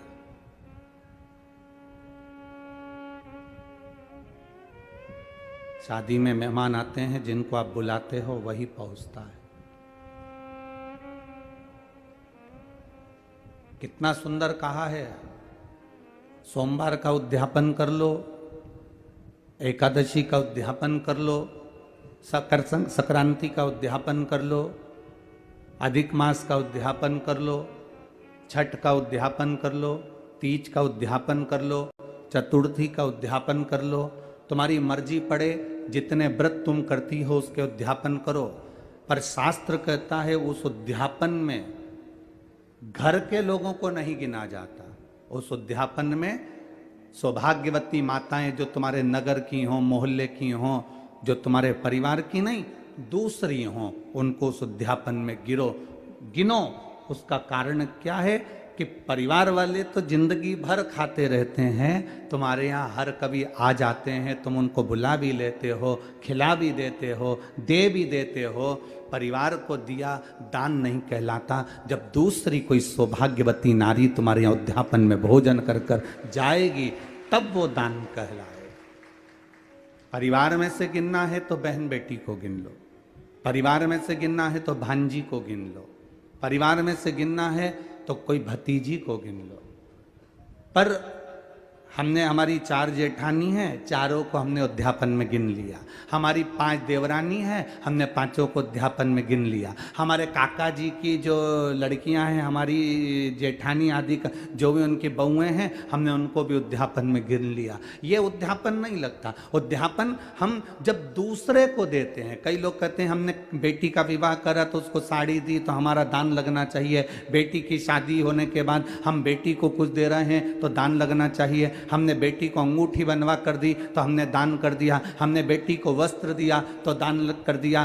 कौन सी पुराण में लिखा है कि बेटी को आप कुछ देते हो तो दान कहलाता है? शिव महापुराण की कथा कहती है बेटी कभी तुमसे दान नहीं लेती, बेटी तुम्हारे घर में आती है तो अपना हक लेकर जाती है, हिस्सा लेकर जाती है, दान कभी लेकर नहीं जाती। बेटी को एक साड़ी देकर तुम ये एहसान मत मानना कि तुमने एक साड़ी दे दी तो हमने बेटी को दान दे दिया। एक आध दिन काले कोट वाले भैया को लेके आ गई ना, अगर एक दिन आ गई ना काले कोट वाले को लेके, फाइल माइल सब लेके, उस दिन फिर तुम जी जी जी जी करते रहोगे। एक साड़ी देकर कभी एहसान मत मानो कि हमने बेटी को कुछ दे दिया, हमने बेटी को कुछ प्रदान कर दिया, हमने दान दे दिया। बेटी कभी दान नहीं लेती, बेटी तो खुद दान में जाती है। उसको हमारे यहाँ सनातन धर्म में कन्यादान कहते हैं। बेटी तो खुद दान में जा रही है।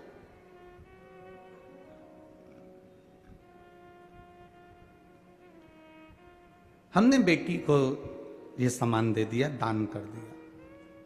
शिव महापुराण कहती है ना ना ना, अब दूसरे को दिया गया दान है, दूसरे को प्रदान किया गया पुण्य है। अपने का क्यों नहीं लगता? बहन बेटी हो तो उसको दो, मना नहीं, हम मना नहीं कर रहे। भांजी है तो उसको दो, मना नहीं कर रहे। अपनों का क्यों नहीं लगता? देवरानी को दिया या जेठानी को दिया, उसका क्यों नहीं लगता? क्योंकि आपस में तुम आज खिला दोगी, अगर उद्यापन में तुम थोड़ा बहुत पाँव भी पड़ लोगी, उद्यापन में तुम उसका सम्मान भी कर लोगी, उद्यापन में थोड़ा सा तुम आदर भी कर लोगी, पर बाकी के साल भर तुम उसका आदर करोगी क्या? अंदर से ना जाने कौन कौन सी बात पे दिन भर कुड़ती रहोगी, अंदर बैठी बैठी। तो ये पुण्य कहां से लग गया? ये दान कहां से लग गया? दान अनायासी होता है।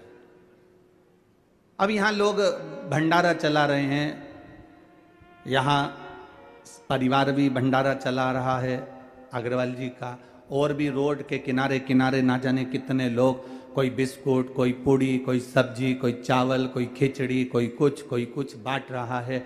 अब इतने लोग यहाँ आए हैं तो क्या उनके रिश्तेदार आए हैं क्या? नहीं, अनायासी आया है। कोई ये पहचानते नहीं है तो भी यहाँ पहुँच गया है और उसका उन्होंने आदर किया है, सम्मान किया है, सत्कार किया है। और वो सत्कार का फल ये मिलेगा कि वो खुद 3 महीने में अंदाजा लगा कर बैठ जाएंगे कि हमने दूसरे को खिलाया तो बाबा ने हमको दिया कितना है। ये उसके ऊपर आधार।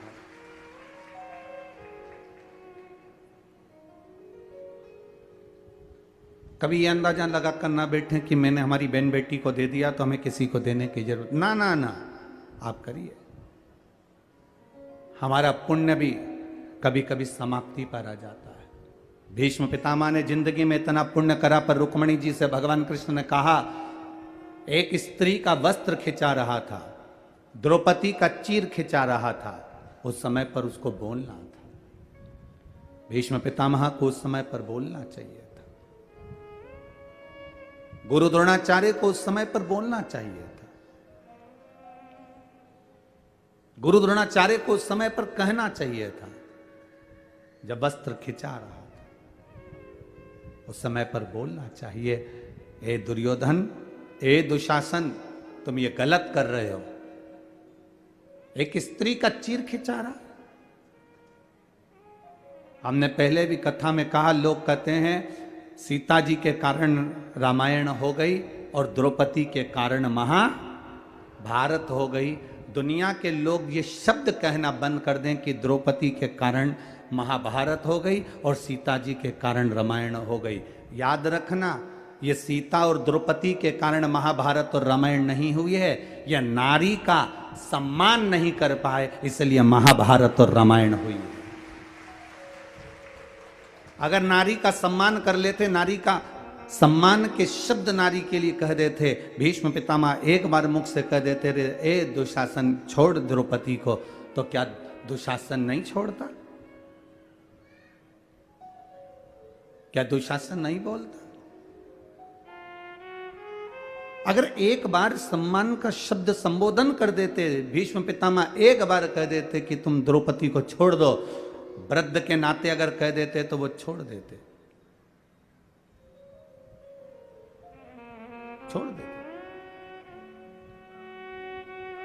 एक बार अगर गुरु द्रोणाचार्य ज्ञान की मुद्रा में रखकर बोल देते तो वो छोड़ देते, पर नहीं बोले। आप सबसे निवेदन है, जब नेक बात बोलने का मौका हो, जब अच्छी राय देने का मौका हो, कोई तुम्हारी बात सुने ना सुने, जिस सभा में बैठे हो और सतमार्ग बताने का अगर मौका मिल रहा है तो उस समय को मत छोड़ना, और अगर बन सके तो अपनी बात एक बार सतमार्ग की बोलना जरूर। फिर परिवार के लोग उस बात को माने ना माने, पर अपना कर्म, अपना फर्ज अदा जरूर कर देना।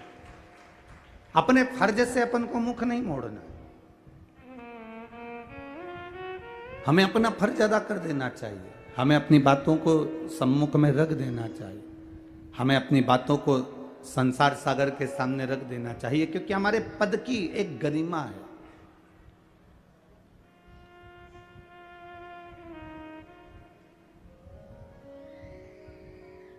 किस जगह पर आप बैठे हुए हो, किस स्थान पर आप बैठे हुए हो, उसकी एक गरिमा है। बहुत ध्यान देना, पाप कराने का काम इस पेट का होता है। पेट क्या कराता है? झूठ बुलवाता है, पाप कराएगा। पेट क्या कराएगा? भूख लगी है तो लोभ भी करवाएगा, आसक्तियां भी आएंगी, तृष्णा भी आएगी, वासना भी आएगी। पेट का काम है।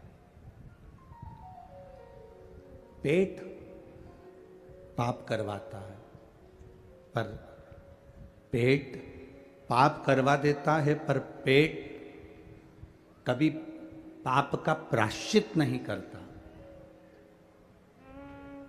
पेट पाप करवाता है और ये जो पीठ है ये हमेशा प्रायश्चित करती है, बोझा ढोती है उस पाप का, और मेहनत कर कर इस शरीर को पार लगाती है। पेट में और पीठ में अंतर ही यही है। पेट पाप कराने का कार्य करता है, पेट हमको पाप की ओर लेकर जाता है। थोड़ा सा लोभ बढ़ता गया, बढ़ता गया, बढ़ता गया। थोड़ा महंगाई बढ़ी तो और वस्तुओं की महंगाई बढ़ा दी। 1 रुपए की चीज़ 4 रुपए में, 4 रुपए की 8 रुपए में, 8 रुपए की 10 रुपए में, 10 रुपए की 20 रुपए में बढ़ती चली गई, बढ़ती चली गई, बढ़ती चली गई। हमने उसका अधिक फल पा लिया, पर भोगना तो पीठ को पड़ा है, भोगना तो पीठ को पड़ा। इसीलिए बार बार पहले भी कहा, मत बुरे कर्म कर बंदे वरना पछताएगा, भगवान की आंखों से तू बच नहीं पाएगा, तू बच नहीं पाएगा। अरे ओ अज्ञानी मत कर नादानी, अरे ओ अज्ञानी मत कर नादानी। तेरे कर्म का फल भी तू ही पाएगा, जैसा किया तूने तेरे आगे आएगा। मत बुरे कर्म कर बंदे वरना पछताएगा। भगवान की आंखों से तू बच नहीं पाएगा, तू बच नहीं पाएगा। अरे ओ अज्ञानी मत कर नादानी। आप स्थान की मर्यादा रखिए। सास हो सास की मर्यादा रखिए, ससुर हो ससुर की मर्यादा रखिए, ननंद हो ननंद की मर्यादा रखिए, भाभी हो भाभी की मर्यादा रखिए, भाई हो भाई की मर्यादा रखिए। भीष्म पितामह अगर अपनी मर्यादा रख लेते और उस जगह पर भीष्म पितामह थे, घर के सबसे बयो सबसे वृद्ध सबसे बड़े, अगर एक बार उठकर कह देते दुशासन चीर छोड़ बहू का, द्रौपदी के चीर को हाथ मत लगा लेना दुशासन, और द्रौपदी से कह देते बेटी आओ यहां बैठो, बैठ जाओ, अपनी गांधारी सास के पास जाकर बैठ जाओ, रोमती उसके पास जाकर बैठो, तो दुशासन और दुर्योधन की हिम्मत नहीं होती कि वो चीर खींच लेते। पर मर्यादा हट गई थी। एक बड़ा अपनी मर्यादा ना छोड़े, एक छोटा अपनी मर्यादा ना छोड़े, एक बहू अपनी मर्यादा ना छोड़े, एक सास अपनी मर्यादा ना छोड़े। जो अपनी मर्यादाओं में घिरे हुए हैं वो अपने जीवन को सार्थक कर लेते हैं। ड्राइवर की सीट पर किसी को गाड़ी चलाना नहीं आती, बस का ड्राइवर बस लेकर आया, चाय पीने के लिए नीचे उतर गया, उसकी सीट पे कोई दूसरा चढ़कर बैठ गया, किसी को नहीं मालूम कि ये ड्राइवर है कि नहीं। कोई वहां से निकल कर जा रहा था और उसने कह दिया ड्राइवर साहब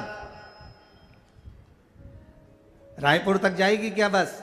अब तुम्हें तो मालूम था कि बस जाएगी। हाँ साहब जाएगी। दूसरा आया ड्राइवर साहब ये बस रायपुर तक जाएगी क्या? हाँ साहब जाएगी। अब तुम ड्राइवर हो क्या?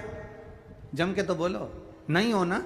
ड्राइवर की सीट पर जो बैठा है वो ड्राइवर नहीं है, पर वो चाय पीने ड्राइवर गया और ये उसकी सीट पर बैठ गया तो लोगों को क्या मालूम कि ये ड्राइवर है कि नहीं, परंतु सब ने कहा ड्राइवर साहब ड्राइवर साहब ड्राइवर साहब ड्राइवर साहब। सब गाड़ी में बैठ गए। मालूम पड़ा जब तो ये तो ड्राइवर था ही नहीं, ये तो नीचे उतर गया। ड्राइवर चाय पी के आया, गाड़ी में बैठा, ड्राइवर की सीट पर बैठा और उसने गाड़ी चलाना प्रारंभ करी। अर्थात ड्राइवर की सीट पर जो बैठा वो ड्राइवर कहला गया। ड्राइवर की सीट पर जो बैठा लोगों ने उसको ड्राइवर कह दिया। जो रोज रोज मंदिर में जाकर बैठता है, रोज रोज सत्संग में जाकर बैठता है, रोज रोज भगवान की कथा में जाकर बैठता है, उसको लोग कुछ भी कहते हो, पर धीरे धीरे लोग कहने लगते हैं ये तो कहीं का भक्त है रे, 24 घंटे मंदिर में पड़ा रहता है, 24 घंटे भगवान की भक्ति में रमा रहता है, 24 घंटे इसके पास कोई काम नहीं है। जहाँ भजन होता है वहाँ जाकर बैठ जाती है, जहाँ कीर्तन होता है वहाँ जाकर पहुँच जाती है। लोग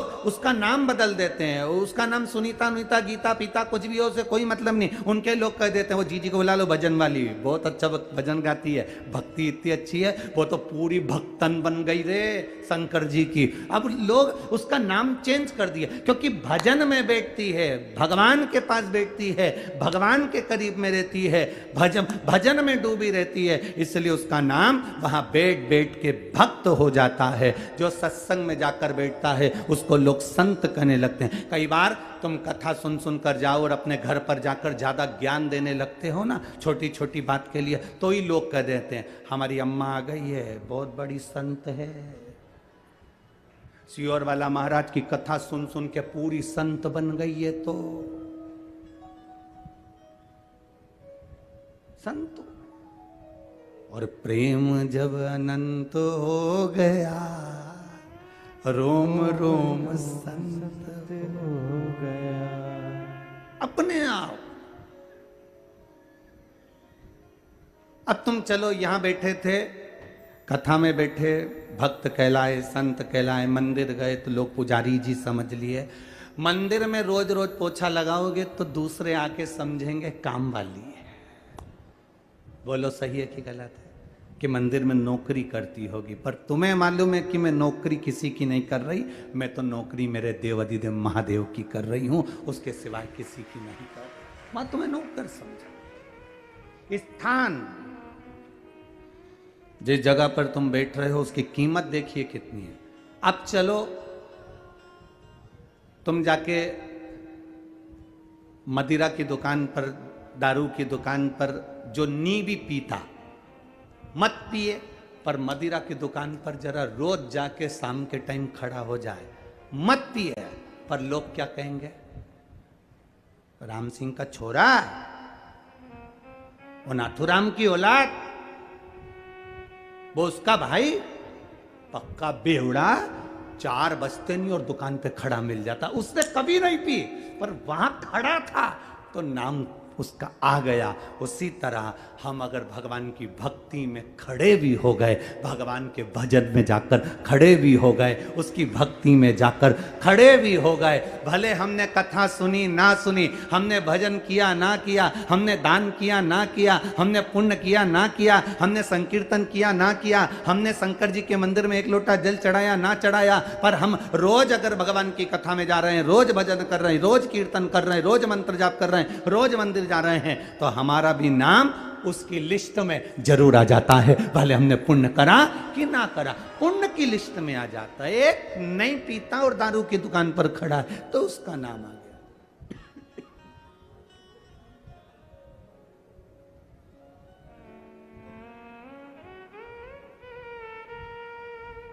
अब रोज भजन करेंगे, भजन में आपका नाम आ गया। कल कथा चल रही थी नंदनार की, बधुआ मजदूर है, और ऐसा बधुआ मजदूर जिसका सेठ 4 घंटे छुट्टी देता था और 20 घंटे काम कराता था। बधुआ मजदूर है, बधुआ मजदूर इतना काम कराता था कि कभी छुट्टी नहीं देता था। एक दिन उस नंदनार के हृदय में एक बात आ गई और उसको 25 किलोमीटर दूर जो तिरुंगपुर मंदिर है, तिरुपुंगुर के उस शिव जी के मंदिर में दर्शन करने जाना है। उसने अपने सेठ जी से कहा, सेठ जी मुझे तिरुपुंगुर जाकर महादेव का दर्शन करना है। सेठ जी ने कहा, कभी तेरे घर में तेरी माता जी मर जाती है, कभी तेरे घर में तेरे पिताजी मर जाते हैं, कभी तेरे घर में शादी आ जाती है, कभी तेरे घर में काम आ जाता है, कभी तेरे घर में फंक्शन आ जाता है, जब देखो जब छुट्टी मार कर चला जाता है, कोई छुट्टी नहीं मिलेगी। काम करो, शंकर जी के पास जाने की जरूरत नहीं है। तुम शिव जी के मंदिर चले जाओगे तो क्या शंकर जी तुम्हारा काम कर लेंगे? चलो काम करो अपने। नंदनार सेठ जी के घर में बधुआ मजदूर था। बधुआ मजदूर का मतलब है कि बिक चुका था, बिक गया।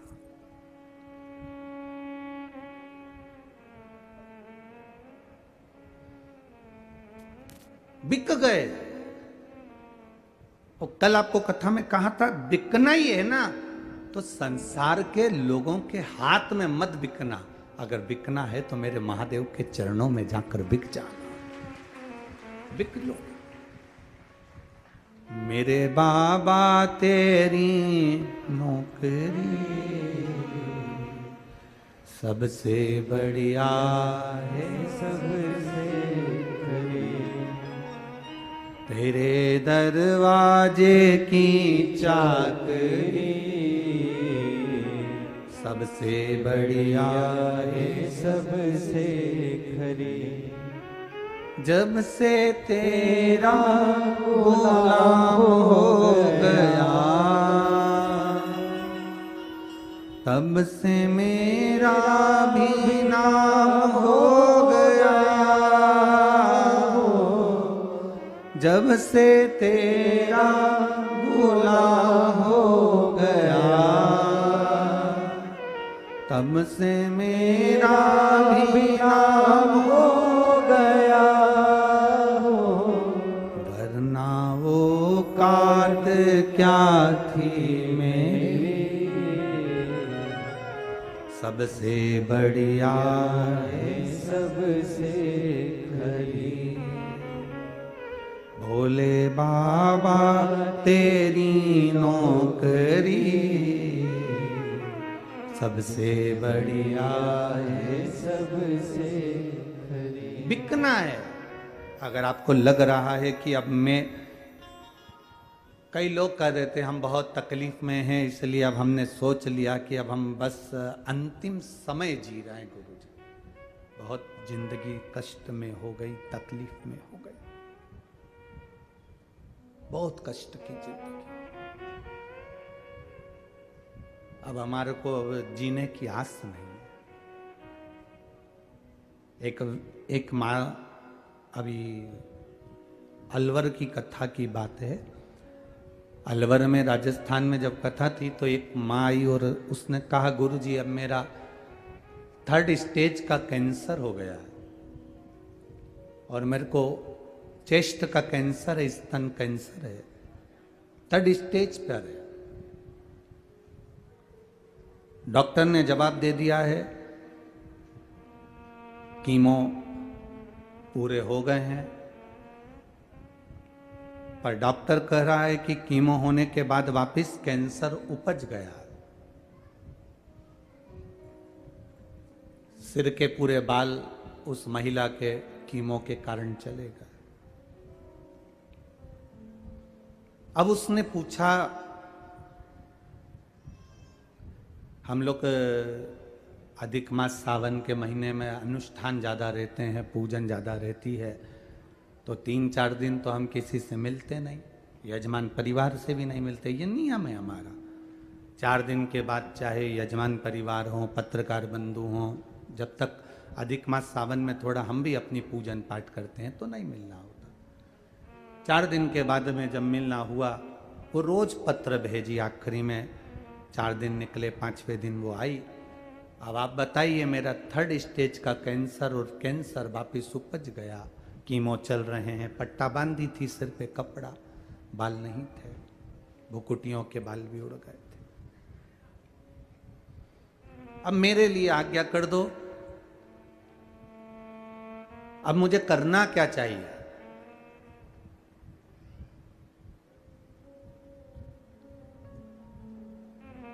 क्या करूं मैं? हमने कहा कुछ मत करो, डॉक्टर जो दवाई दे वो खाओ, और अब खुद को, अपने आप को, अब परिवार वालों का मत समझो, अब अपने आप को महादेव को समर्पित हो जाओ कि अब तू जैसा रखेगा रख ले। उसका आचमन, 1 लोटा जल चढ़ाना, आचमन करना। कहा गुरुजी शरीर, मेरे बच्चे मुझे यहां तक लेकर आ गए, अब ये शरीर ऐसा हो गया कि चल भी नहीं सकते, चल भी नहीं सकते। हमने कहा शिव जी के मंदिर पहले गए हो? गुरुजी पहले तो हम कभी मंदिर नहीं गए, पर जब से बीमारी का मालूम पड़ा है तब से मंदिर तो हम जा रहे हैं, शिव जी को जल चढ़ा रहे हैं, पर बीमारी अभी भी बनी हुई है। हमने कहा कोई बात नहीं, अब तुम जल चढ़ाने नहीं जा सकते, कोई बात नहीं। अगर तुमने 1 महीना भी पहले जल चढ़ाया है, 15 दिन भी चढ़ाया है, 20 दिन भी अगर तुमने जल चढ़ाया है, तो चिंता मत करना, उसने तुम्हारा हाथ पकड़ा है, तुमने 10 दिन उसकी सेवा करी है, तो 10 साल तुम्हारी सेवा करने को तैयार बैठा है, चिंता मत करना, छोड़ दो और उस पर। अब अपने आप को हम परमात्मा पर छोड़ क्यों नहीं देते? एक घड़ी ऐसी हो, एक पल ऐसा हो, उसमें परमात्मा पर छोड़ दिया जाए। एक किसी ने पत्र लिखा है,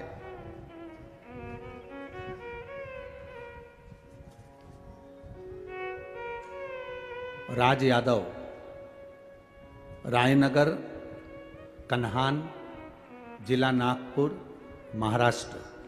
कहीं बैठे हों तो हाथ हिला सकते हैं। राज यादव दिख गए क्या? कहीं बैठे हैं? जहां बैठे हैं उधर दिख गए? हाँ ठीक है, हाथ हिला दो। राज यादव, राज यादव, रायनगर, कन्हान, जिला नागपुर, महाराष्ट्र।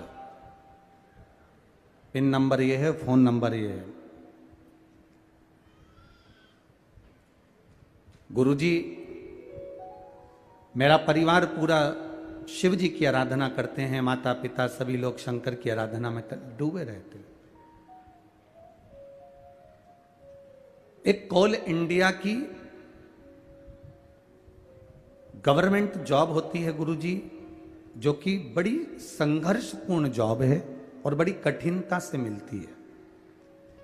शुरू से मेरी इच्छा रही है कि इस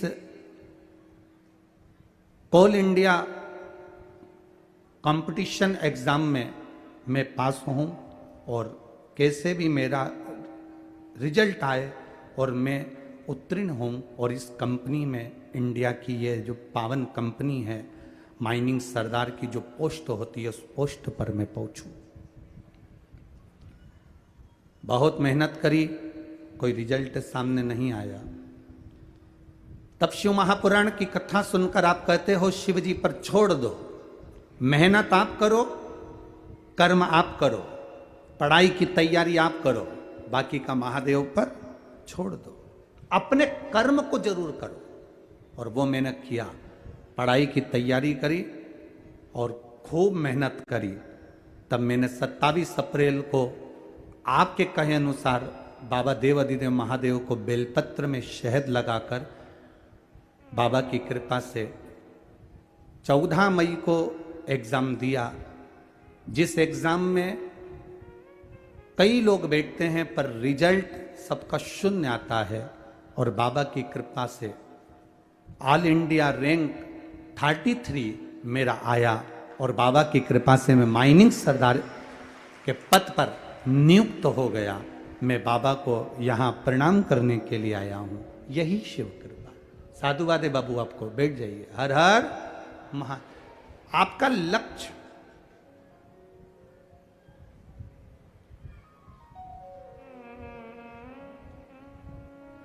जब आप अपना संपूर्ण जीवन परमात्मा की ओर छोड़ देते हो, जब आपका संपूर्ण जीवन भगवान को दे देते हो, फिर आपको नहीं सोचना पड़ता। उस माँ ने कहा कि मेरे को करना क्या है। हम कह दें कि तुम एक काम करो कि घर में रहो, वो कहती है मैं करूं क्या, मैं जा नहीं सकती, मैं मंदिर जा नहीं पाती। इस अवस्था में 3rd स्टेज के कैंसर में पलंग पर पड़ी रहती हूं, उठ नहीं पाती, मैं करूं क्या। तब उसको याद करो जिसको तुमने एक लोटा जल चढ़ाया है, जिसको तुमने जल समर्पित करा है, तुम उसको स्मरण करो। और जब आप उसे याद करोगे, आपको कल कथा में कहा था, अंत समय प्रभु आना पड़ेगा, वचन दिया तो निभाना पड़ेगा। आए ना आए प्रभु कुटुंब कबीला, अंत समय प्रभु आना पड़ेगा। आज इस कथा को, इस बहन की कैंसर की कथा को इसलिए लिया क्योंकि आज सवेरे उस बहन का घर से मैसेज आया कि हमारी माता जी की तबीयत कम से कम 75% ठीक हो गई है। इसलिए बाबा की ये कथा का छोड़ दो उसको। एक बहन ने पत्र लिखा है, उसको भी कैंसर जैसा रोग।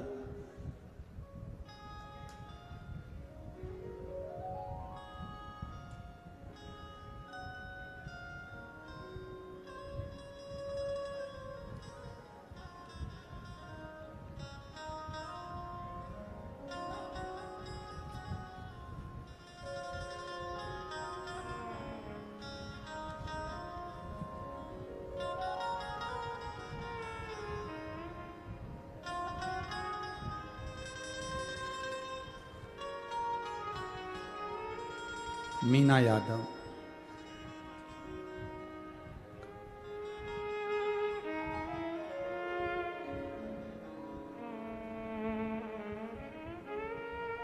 कामिनी यादव, ओडिशा कटामबाजी है। आप लोग समझ गए ना? क्वाटाबाजी, अच्छा ठीक है ना? कहीं बैठी हैं? हाथ हिलाइएगा जहाँ कहीं बैठी हैं। आप ही हैं? हाँ जी, हाथ हिला लो सब, ठीक है। हाँ, एक बार वापिस हाथ हिलाओ, एक बार वापिस, ठीक है। कामिनी यादव, ओडिशा क्वाटाबाजी से आई हूँ गुरुदेव। एक लोटे जल का मैं क्या वर्णन करूँ। मेरी छोटी बेटी को कैंसर हो गया था। डॉक्टर ने बताया कि गले में कैंसर है और पूरा घर चिंता में आ गया। रायपुर में उसका इलाज हुआ, संजीवनी हॉस्पिटल में इलाज करवाया। कैंसर में कोई आराम नहीं लगा। तब किसी ने कहा कि सियोर वाला महाराज दोपहर में कथा करता है, टीवी पर आती है, जरा सुनो, उसमें कुछ ना कुछ बताएगा। उस दिन कथा में कुछ नहीं बताया, बस सारी समस्या का हल एक लोटा जल बताया। हमने वो जल चढ़ाना प्रारंभ करा, दवाई चलती रही। डॉक्टर ने कहा गले का कैंसर है, ये रहेगा। गुरुदेव, आपने कथा में कह दिया कि भगवान के भरोसे रहो, ना घर के भरोसे ना परिवार। अब हमने सोच लिया, हमारी छोटी बेटी को हमने हमारा नहीं माना और शिव जी के भरोसे कर दिया। बाबा की कृपा का हम क्या गुणगान करें गुरुदेव। जल चढ़ाते, बेटी को देते, बेलपत्र लाते, बेटी को देते। जिस गले से कुछ ना उतरता वो जल बाबा का उतरता, और बाबा की कृपा से आज मेरी बेटी ठीक है। इसलिए मैं बाबा को नमन करने के लिए आया। आराम है उसको? हाँ जी, हाथ हिला दो एक बार, हर हर महादेव। ये करुणा बैठिए, ये उदारता,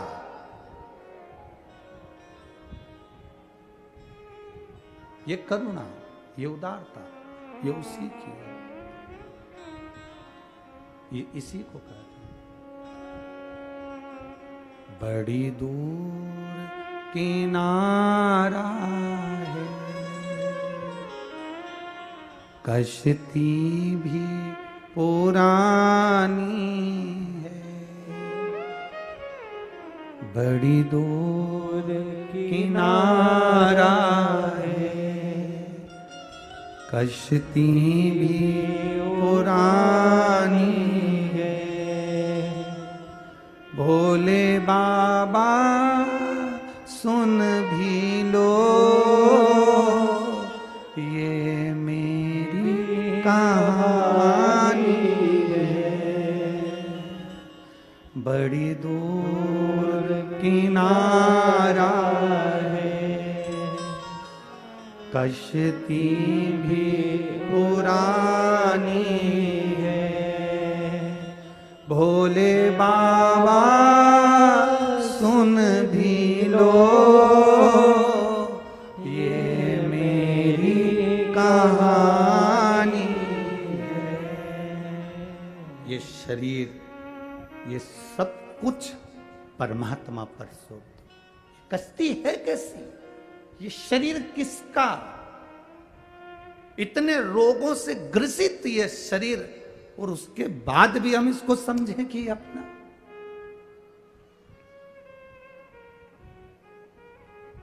बड़ा रोग आने पर समझ लेना कि ज्यादा जल वृष्टि होती है तो नदी उफान पर आती है, उफान पर आती है तो खतरे के निशान तक पहुंच जाती है। बोलो सही है कि गलत है? खतरे का एक निशान होता है, नदी जब उफान पर आती है तो खतरे के निशान तक पहुंच जाती है। खतरे के निशान तक अगर नदी पहुंचती है तो गांव के डूबने की आशा हो जाती है। इसलिए नदी खतरे के निशान तक आए तो मकान को जल्दी खाली कर कर गांव को खाली करवा दिया जाता है। उसी तरह चलते चलते जीवन में जब रोग बढ़ते चले जा रहे हैं, बीमारियां बढ़ती चली जा रही हैं, तकलीफें बढ़ती चली जा रही है, बीमारियां घेरती चली जा रही है, तो समझ लें कि अब नदी खतरे के निशान तक पहुंच गई है। उस समय पर सबसे चतुरता का काम करना, मकान खाली कर देना। मकान खाली करना मतलब अपने दिल से परिवार, बंधु, कुटुंब, लोभ, लालच, अहंकार, तृष्णा, ये सब खाली कर दो और इस खाली मकान में शंकर को विराजमान कर दो। अपने हृदय में शिव को बसा लो। बड़ी दूर किनारा है, कश्ती भी पुरानी है, भोले बाबा सुन भी लो ये मेरी कहानी है। कौन समझे, कौन साधे?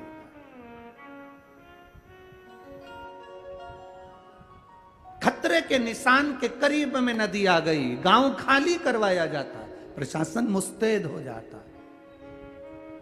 गांव को खाली करवाओ, पानी भर जाएगा। खतरे के निशान पर नदी पहुंच गई। जब हमारा शरीर भी रोगों से भर जाए, ग्रसित हो जाए, डॉक्टर भी कह दे कि अब हमारे हाथ में कुछ भी नहीं है, कुछ भी नहीं, अब हमारे हाथ में कुछ भी नहीं, खतरे के निशान पर आ गई। खतरे के निशान। एक पत्र हम अग्रवाल जी के यहाँ रुके हैं, तो वहां कोई देकर गया था, तो हमने वो पत्र यहाँ पर भेजा था। अगर होगा, यहाँ पहुंचे होंगे पत्र, तो हम ये रहा।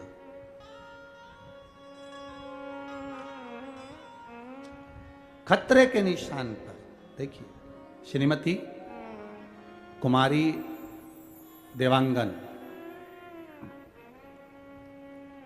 पति श्री जीवन रमन देवांगन, बेटा सोनू देवांगन, नगर खरोरा, ठीक है। मोबाइल नंबर ये, कहीं बैठे हैं, कहीं बैठे हो तो हाथ हिला सकते हैं अगर कहीं बैठे हो। श्रीमती कुमारी देवांगन, पति श्री जीवराम देवांगन, बेटा सोनू देवांगन, नगर खरोरा, मोबाइल नंबर ये है, कहीं बैठे हो तो हाथ हिला सकते हैं। महाराज जी, मैं तिल्दा से लगे खरोरा की रहने वाली हूं। आज तक मैं सुनती थी कि शंकर की कथा सुनने वाले को कांटा भी नहीं लगता है, ये मैंने केवल सुना था, आज तक मैंने ये कभी देखा नहीं था। लोग कहते हैं शिव महापुराण की कथा में एक बार दिल तो लगाओ, बाबा उसका नज़ारा जरूर दिखाता है। बस सुनती थी, ऐसा सुना था, पर कभी मैंने टीवी पर भी नहीं देखा। लोगों के कहने पर मैंने 2 महीने पहले शिव जी की कथा टीवी पर सुनना प्रारंभ करी और इतना विश्वास जागृत हो गया कि अब शंकर जी जो करेंगे वो करेंगे। सब कुछ ठीक चल रहा था। मेरा छोटा बेटा सोनू बाइक से गिरा तो उसके पेट में चोट लग गई, मुझे मालूम भी नहीं पड़ा। उसको हॉस्पिटल ले गए, अंदर पेट की जो खून की थैली थी वो फट गई। हॉस्पिटल में जब तक हम पहुंचे तो डॉक्टर ने उसके चेहरे पर सफेद चादर डाल दी थी। चेकअप कर कर बता दिया कि इसकी सांसें बंद हो गई हैं, इसका पोस्टमार्टम के लिए आप इसको ले जाइए। पोस्टमार्टम का कागज पर सिग्नेचर करवा लिए। गुरुदेव, मेरा रो रो कर बुरा हाल हो गया। शंकर जी से कहा कि दुनिया के लोग कहते थे कि तेरी कथा टीवी पर भी सुन लेना कोई, तो तू वहां बैठे बैठे भी कल्याण कर देता है। माना मैंने जिंदगी भर शिव मंदिर नहीं गई, पर 2 महीने तो गई हूं ना, उस 2 महीने का तू मुझे फल नहीं देगा। मेरा बेटा मर गया है, उसका पोस्टमार्टम होने जा रहा है। बाबा कुछ करुणा करो ना। गुरुदेव बस बेटे का पांव पकड़कर मैंने खींचा था और डॉक्टर ने देखा कि बेटे की सांस चल गई और उसकी सांस वापस आई। उसका ऑपरेशन हुआ, खतरे के निशान से बाहर हुआ, 22 दिन हॉस्पिटल में रहा और आज मेरा बेटा मेरे घर में आया और मेरा बेटा आज पंडाल में भी आया है। मैं नमन करने, ये शिव तत्व है, औघड़ी।